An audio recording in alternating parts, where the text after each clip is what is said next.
David numbering the people. This is one of those stories that's so important in understanding the flow of Scripture. And yet, it's considered one of the lesser known stories of the Bible. Let's just take a look at a few different elements. The first thing we have to talk about is, what was David doing that was so wrong? Well, he was taking a census. And yet, the Bible doesn't say that that's wrong. Matter of fact, God told Moses to take a census. Part of the book of Numbers is the census that he took. So why was it wrong for David to take one? We don't know. But our own personal experiences is that we know that sometimes God moves in our life and something's wrong for us when it's not wrong for other people. In this case right here, God did not want David to take a census. You see, they would take a census to know how strong of an army they would have in case they went to war. But this was a time of peace. David was just wanting to know, how mighty of an army did he have?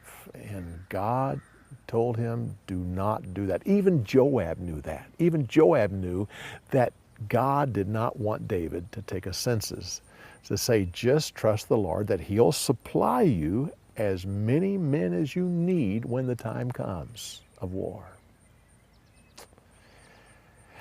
The second thing we see here is that God, through the prophet, gives David three choices for his punishment. But to David, he only had two choices. The third one, he didn't even consider.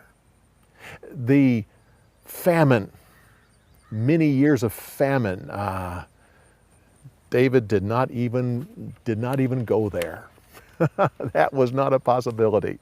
He would consider the other two, but he'd gone through that. Remember, the last story was a 3-year famine, and he did not want to go through that again. That was devastating.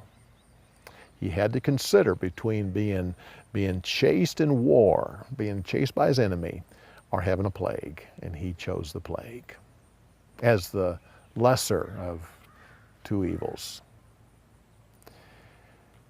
The other thing we see, that when David is to buy the threshing floor, I never really caught before that Ornan was actually the former king of Jerusalem.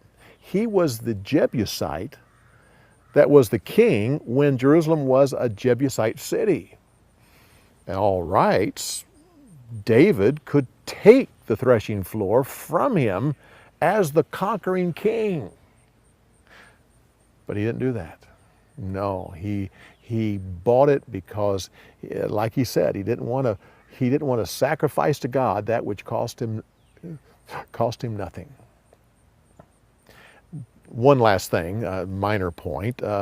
We know from the census that David had 1 million, 1.5 million men that were able to go to war. Which meant, when you figure it out, that he had probably about 6 to 8 million people in his kingdom, for whatever that's worth. Well, come back next week when we continue on with more insights as we finish out the stories about David. We'll see you next week.